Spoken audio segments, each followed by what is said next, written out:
नमस्कार, मैं डॉक्टर क्षमा पांडे, सह आचार्य महात्मा ज्योतिबा फुले रुहेलखंड विश्वविद्यालय बरेली। मेरे शिक्षण का विषय है हिंदी भाषा एवं संप्रेषण, जो मूल रूप से योग्यता संवर्धन पाठ्यक्रम के अंतर्गत आता है।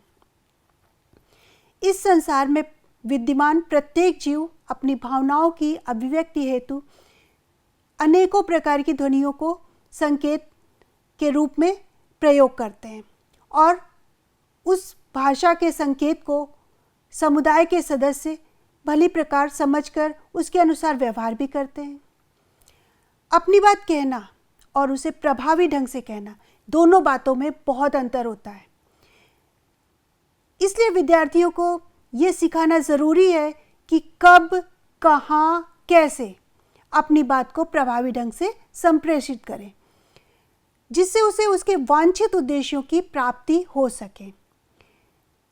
अब सामाजिक कार्य होते हैं, जितने भी सामाजिक कार्य व्यापार होते हैं वो अनेकों स्तर पर संपादित किए जाते हैं और उनके भाषा के व्यावहारिक अनुप्रयोग उसके अनुसार ही होते हैं। जैसे राजनैतिक स्तर हुआ, शैक्षिक स्तर हुआ, आर्थिक स्तर हुआ या व्यवहार में सामान्य बातचीत का स्तर हुआ। तो इसलिए विद्यार्थियों को इस योग्य प्रशिक्षित किया जाए कि वे भाषा संप्रेषण एवं उसके यथा आवश्यक प्रयोग में पूरी तरह से दक्ष एवं पारंगत हो जाएं। इस संदर्भ में यह पाठ्यक्रम शैक्षणिक उपयोगिता के साथ ही अपनी व्यावहारिक उपयोगिता भी रखता है और राष्ट्रीय शिक्षा नीति 2020 के दिशा निर्देशों के अनुपालन की दिशा में एक सार्थक प्रयास भी है। जो आज का अध्ययन है उसका प्रकरण है भाषा की परिभाषा एवं उसका स्वरूप।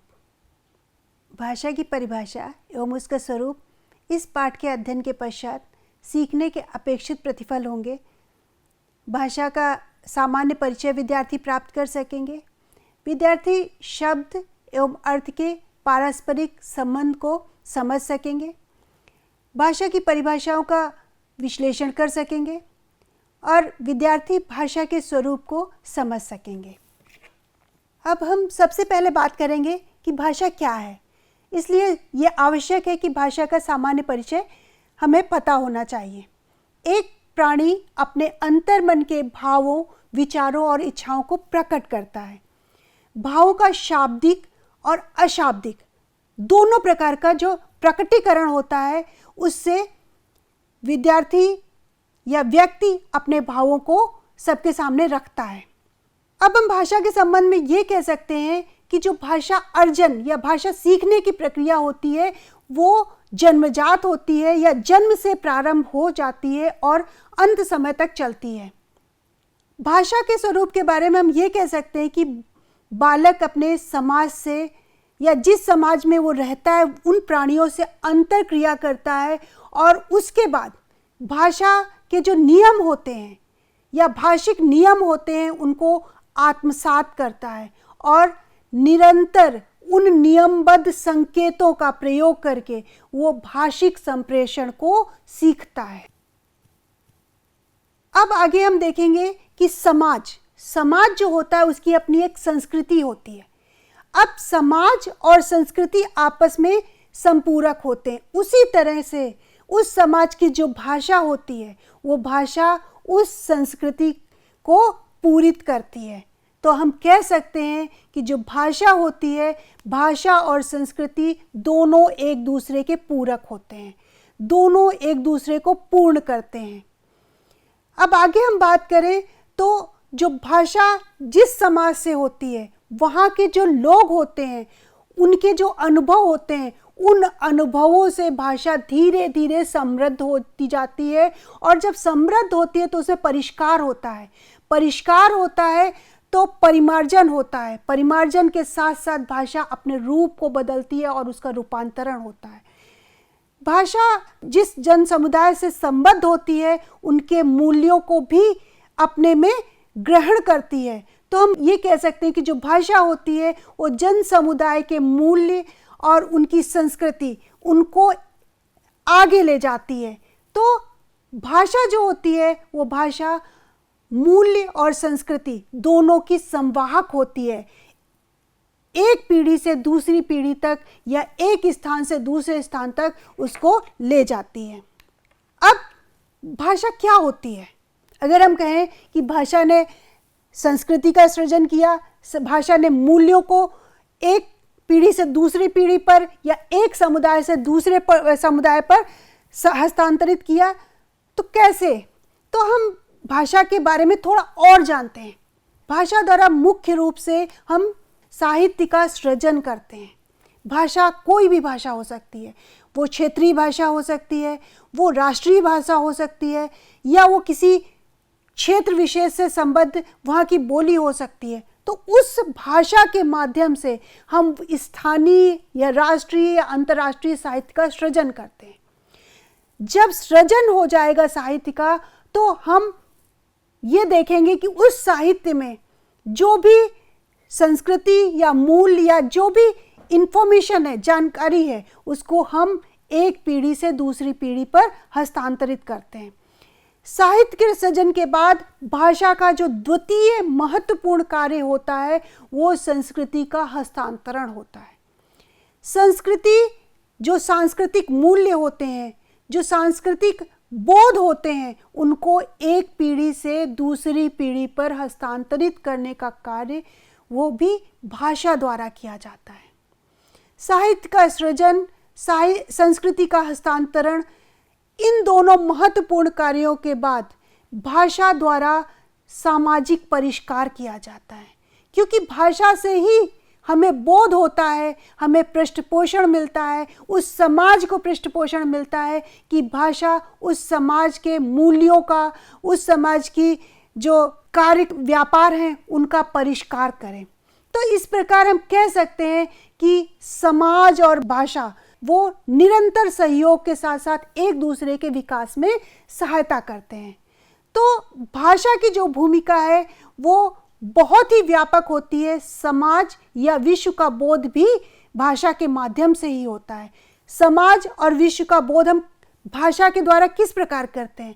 तो यहाँ पर जो अभी बात की हमने कि भाषा द्वारा साहित्य का सृजन होता है, संस्कृति का हस्तांतरण होता है, सामाजिक परिष्कार होता है।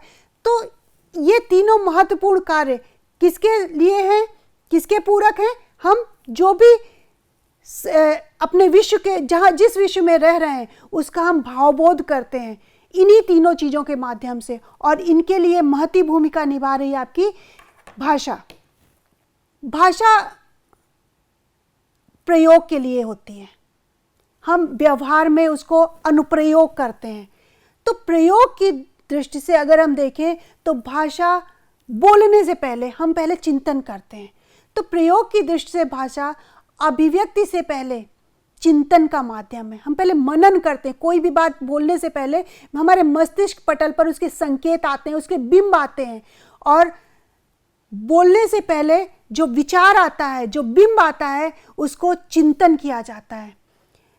मन के जितने भी बिखरे भाव होते हैं उनको संयोजित करने में अमूर्त कल्पना अथवा असंभव घटना की कल्पना करने का आधार भी भाषा ही होता है। अपनी अंतर्दशा, मंतव्य या वस्तु स्थिति को भी हम भाषा के आवरण में सजाकर या उसको उस अलंकृत करके समाज के सामने प्रकट करते हैं। समग्र रूप से भाषा बोध, चिंतन, संप्रेषण और पारस्परिक सहयोग का आधार होती है, जिसका स्वरूप है सार्थक ध्वनि प्रतीकों, शब्द और वाक्यों की व्यवस्था। विशिष्ट ध्वनियों, शब्दों और वाक्यों का वह समूह जिसके द्वारा मन के भावों को प्रकट किया जा सके वो भाषा कहलाता है। इसके अतिरिक्त जिसके द्वारा मनुष्य परस्पर अपने भाव, विचार और इच्छाओं का स्वेच्छा से आदान प्रदान कर सके वही भाषा है। अब यहाँ पर थोड़ा सा जो बात हमने कही उसको यहाँ पर समझने की कोशिश करते हैं। भाषा क्या है? जो मन में भाव आए उनका हमने बोध किया, बिंब आए, बोध हुआ, बोध होने के बाद चिंतन करते हैं। जब चिंतन करते हैं तो उनका हम संप्रेषण करते हैं, संप्रेषण या अभिव्यक्ति करते हैं, और अभिव्यक्ति करते हैं तो वो भाषा का रूप लेती है, शाब्दिक भाषा। और शाब्दिक भाषा आपसी जो सहयोग होता है उसका आधार होता है, या सामाजिक कार्य व्यापार का आधार होता है। तो इस तरीके से हम क्या कह सकते हैं कि भाषा बोध, चिंतन, संप्रेषण और पारस्परिक सहयोग का एक आधार होती है। या दूसरे शब्दों में कह सकते हैं कि भाषा का स्वरूप सार्थक ध्वनि प्रतीकों की व्यवस्था है, या विशिष्ट ध्वनियों, शब्दों और वाक्यों का वह समूह जिसके द्वारा हमारे मन के भावों को प्रकट किया जा सके, वो भाषा कहलाती है। अब इसके अलावा जिसके द्वारा मनुष्य परस्पर अपने जो भाव हैं, जो विचार हैं उनको, या जो अपनी इच्छाएं हैं उनको अपनी इच्छा से आदान प्रदान करने के लिए प्रयोग करें, वो भाषा कहलाती है। भाषा के एक सामान्य परिचय के बाद हम आते हैं कि भाषा का अर्थ क्या होता है। तो हमें प्रारंभ से ये समझना आवश्यक है कि भाषा शब्द की व्युत्पत्ति कैसे हुई। तो भाषा शब्द की व्युत्पत्ति भाष धातु से हुई, व्यक्तायाम वाची, अर्थात व्यक्त या स्पष्ट उच्चरित वाणी, जिसे भाष कहते हैं। इसका कोशी अर्थ है कहना या प्रकट करना, जो व्यक्त वाणी के रूप में स्पष्ट हो। भाषा भावों को स्पष्ट रूप से प्रकट करने में समर्थ होती है। भाष्यते व्यक्त वाग रूपेण अव्यंजने इति भाषा, अर्थात व्यक्त वाणी में जिसकी अव्यक्त की जाती है उसे भाषा कहते हैं।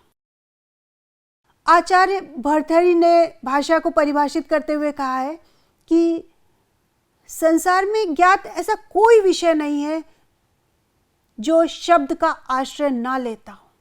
आप चाहे विज्ञान विषय लें, चाहे गणित विषय लें, या कोई भी विषय, वो बिना भाषा का या बिना शब्दों का आश्रय लिए हुए अपनी बात को संप्रेषित नहीं कर सकता है।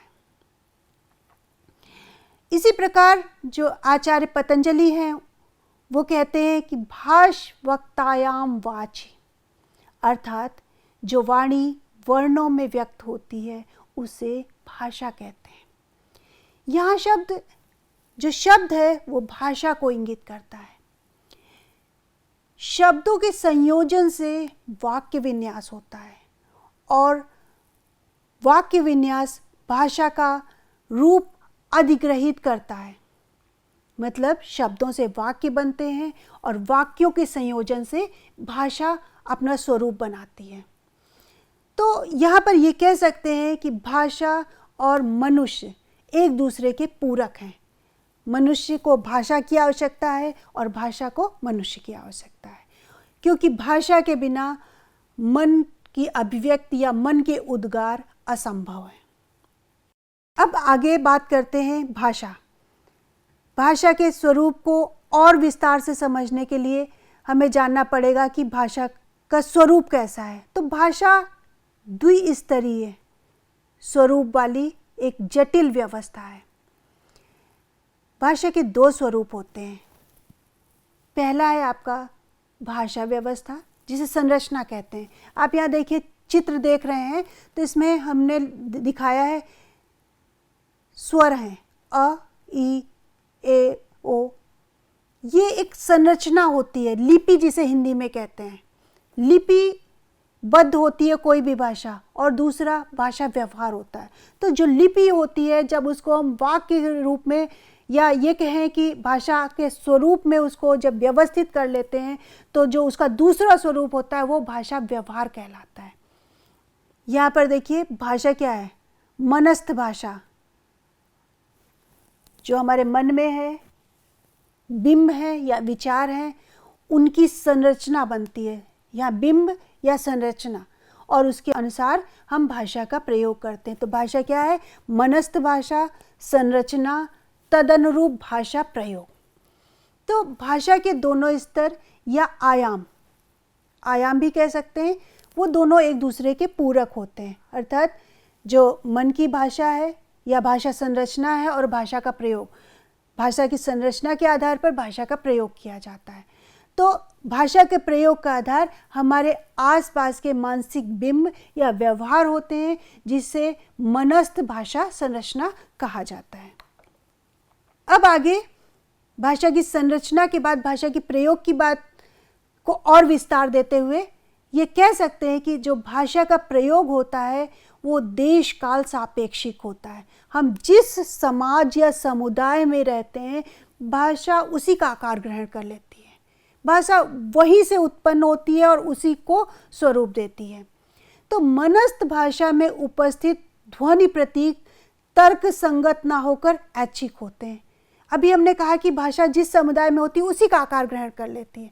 तो जो ध्वनि प्रतीक है वो कोई ऐसा नहीं है कि अलग से हो, वो हमारे अपने बनाए होते हैं, उस समुदाय के बनाए होते हैं, उस समाज के बनाए होते हैं। तो लेकिन इसके साथ ही जो भाषा का निर्माण होता है या उसका सृजन होता है, जो उसका परिष्कार होता है, उसमें उस समाज की स्वीकृति निहित होती है। जिस समाज या समुदाय में भाषा अपना आकार बनाती है या स्वरूप का निर्माण करती है, उस समाज के नियमों की स्वीकृति भाषा के लिए आवश्यक होती है। और धीरे धीरे समय के साथ जो समाज स्वीकृत भाषा होती है वो भाषाई संबंध परंपरा के प्रवाह के साथ गतिमान होकर रूढ़ हो जाती है। हम आपको यहाँ पर यह समझाने की कोशिश कर रहे हैं कि किस तरीके से समाज में रहकर भाषा उस समाज का आकार लेती है, या भाषा के जो शब्द होते हैं वो कैसे रूढ़ होते हैं, उस समाज से कैसे ऐच्छिक रूप से अपना अर्थ ग्रहण करते हैं। तो यहाँ पर शब्द और अर्थ का संबंध क्या होता है, इस विषय पर चर्चा करेंगे। जैसे पततीत पत्रम, पत्ता गिरता है। यहाँ पर दूसरा उदाहरण एक और लेते हैं, गच्छतीत गौ, गाय चलती है। तो यहाँ गिरने की क्रिया को पत और जाने की क्रिया को गच्छ क्यों कहते हैं? हम कुछ और भी कह सकते हैं, पथ ही क्यों कहा? पत्ता गिर रहा है मीन्स पत, गिरना ही क्यों कहा?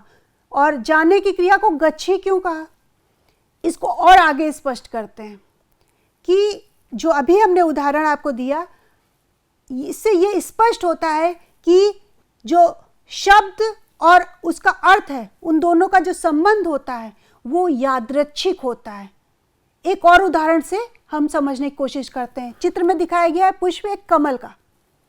ये कमल शब्द है जो किसी खास अर्थ में बंधा है, एक विशिष्ट अर्थ में बंधा है, और ये बंधन कैसा? इच्छित बंधन है, क्योंकि उस समाज या समुदाय ने कहा कि ये कमल का पुष्प है। अब कोई तर्क करे कि ये फूल कमल क्यों है, ये पुष्प कमल ही क्यों है, इसे हम पत्थर या पेड़ क्यों नहीं कह सकते? अब इसका कोई तर्कपूर्ण उत्तर नहीं दिया जा सकता, क्योंकि शब्द और अर्थ का संबंध यादृच्छिक है। इसको और आगे बढ़ाते हैं। भाषा में अर्थ विशेष और शब्द विशेष का संबंध सामाजिक स्तर पर ऐच्छिक रूप से बना लिया जाता है, जैसा हमने अभी पूर्व में कहा। इसलिए भिन्न भिन्न भाषाओं में एक ही अर्थ के वाचक भिन्न भिन्न शब्द प्रचलित हैं। भाषा एक सीमित समुदाय की होती है, इसलिए प्रत्येक समुदाय में भाषा विभिन्नता देखने को मिलती है। इस चित्र में इसे स्पष्ट किया गया है। भाषा उस समुदाय विशेष में उसका विशिष्ट अर्थ होता है और सामाजिक स्तर पर उसके ऐच्छिक संबंध होता है। तो अर्थ विशेष, शब्द विशेष, जो शब्द है उसका एक विशिष्ट अर्थ होता है। अब ये अर्थ विशिष्ट बनाने के बाद अब ये बात कही जाएगी कि हर भाषा तो नियमों से स्वतंत्र हो गई, तो स्वच्छंद हो गई तो अब इसको हम नियमित कैसे करें? तो ऐसा नहीं है। हम जो भाषा होती है, प्रत्येक भाषा, कोई भी भाषा हो, चाहे हम हिंदी की बात करें, तमिल की बात करें, या कन्नड़ की बात करें, या फ्रेंच या चाइनीज़, कोई भी भाषा हो, प्रत्येक भाषा में एक नियमबद्ध व्यवस्था होती है। और वो नियमबद्ध व्यवस्था जो भी होती है उसके 3 स्तर होते हैं: ध्वनि, शब्द और वाक्य। तो स्पष्ट है कि विशिष्ट ध्वनियों, शब्दों, वाक्यों का वह नियमबद्ध समूह जिसके द्वारा मन के भावों को प्रकट किया जा सके, वो भाषा कहलाता है। अब यहाँ पर यह स्पष्ट हो गया होगा कि भाषा नियमों से बंधी होती है। कोई भी भाषा हो, वो भाषा विशिष्ट ध्वनियाँ और उन ध्वनियों से निःसृत या सृजित शब्द और शब्दों से बने वाक्य, वो भाषा को स्वरूप या आकार प्रदान करते हैं। नियम की बात करें तो नियमों से बंधे होने पर अगर स्वच्छंद रूप से भाषा का प्रयोग करें तो कैसा लगेगा? तो इसे एक उदाहरण से समझते हैं। जैसे कोई पुरुष ये कहे, मैं जाती हूँ, श्रोता समझ लेगा कि जो पुरुष है वो जाने की बात कर रहा है, भावार्थ समझ जाएगा, लेकिन सुनने में बड़ा हास्यास्पद लगेगा। इसलिए भाषा में स्वच्छंदता अर्थ में बाधक होती है। भाषा के स्वरूप को स्पष्ट करने के बाद भाषा की औपचारिक परिभाषा को समझने का प्रयास करेंगे। विशिष्ट ध्वनियों, शब्दों और वाक्यों का वह समूह जिसके द्वारा मन के भावों को प्रकट किया जा सके, भाषा कहलाता है।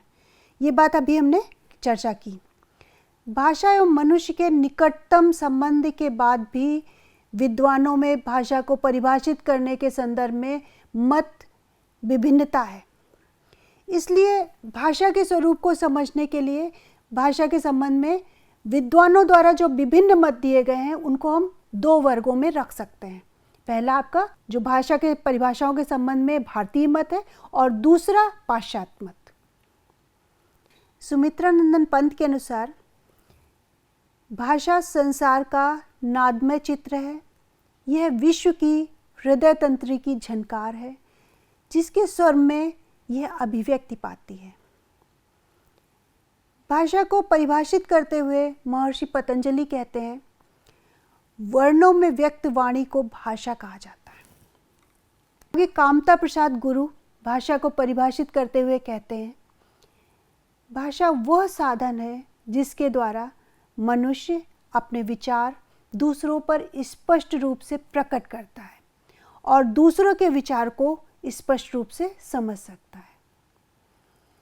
इसे आगे बढ़ाते हुए सीताराम चतुर्वेदी जी कहते हैं, भाषा के आविर्भाव से सारा संसार गूंगों की विराट बस्ती बनने से बच गया।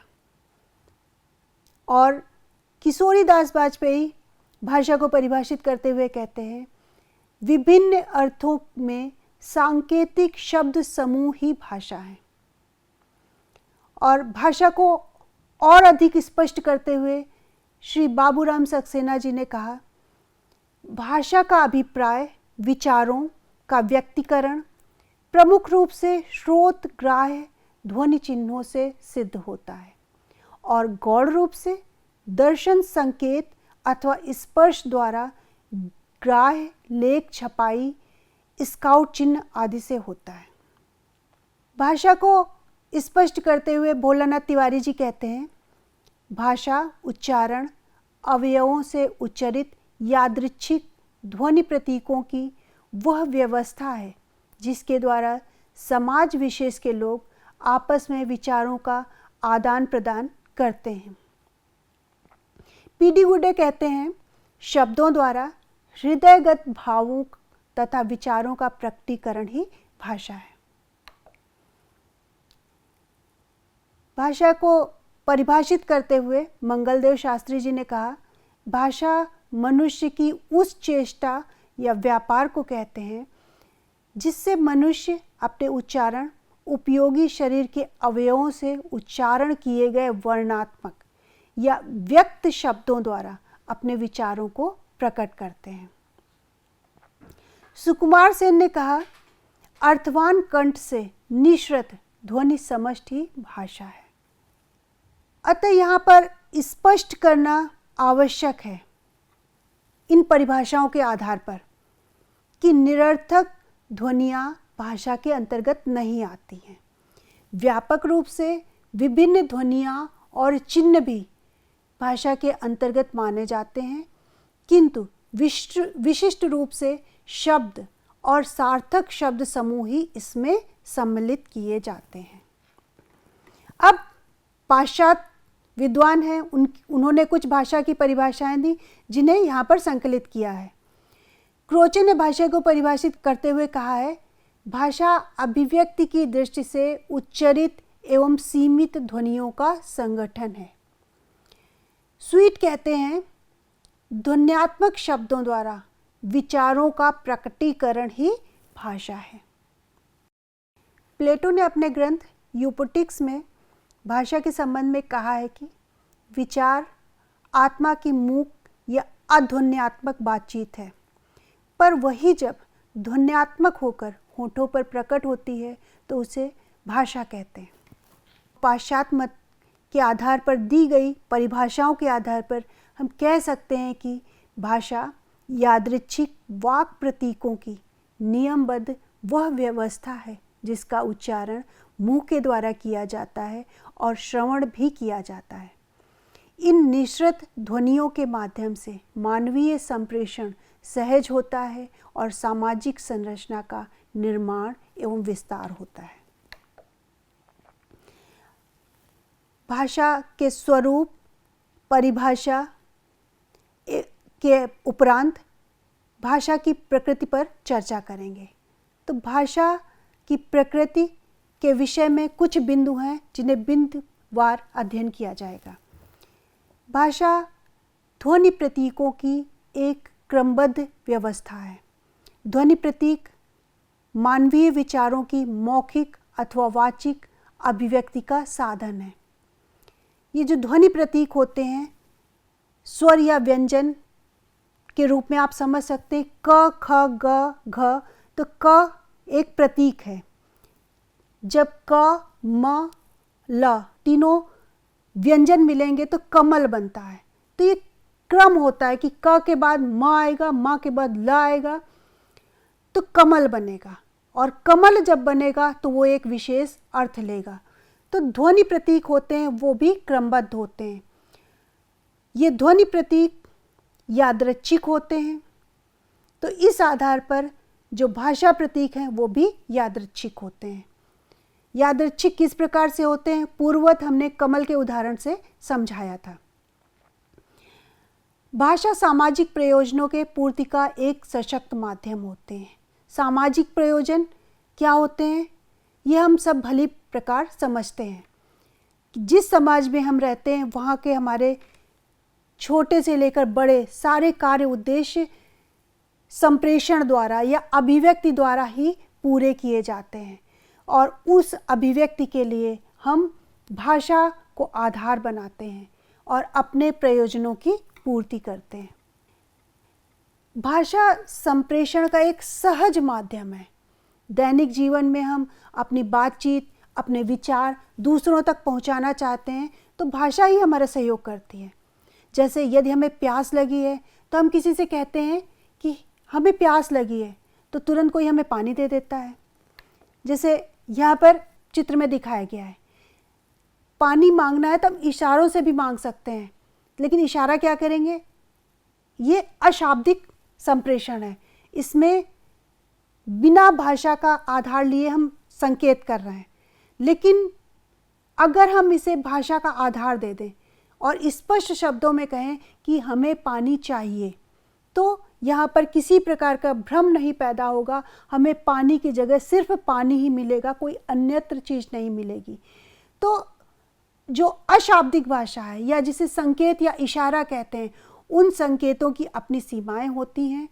संश्लिष्ट भावों और विचारों को संकेतों से व्यक्त करने में स्पष्टता का अभाव रहता है। इसलिए ये आवश्यक है कि अशाब्दिक भाषा द्वारा व्यक्त विचारों को स्पष्ट करने के लिए भाषा का आवरण आवश्यक है।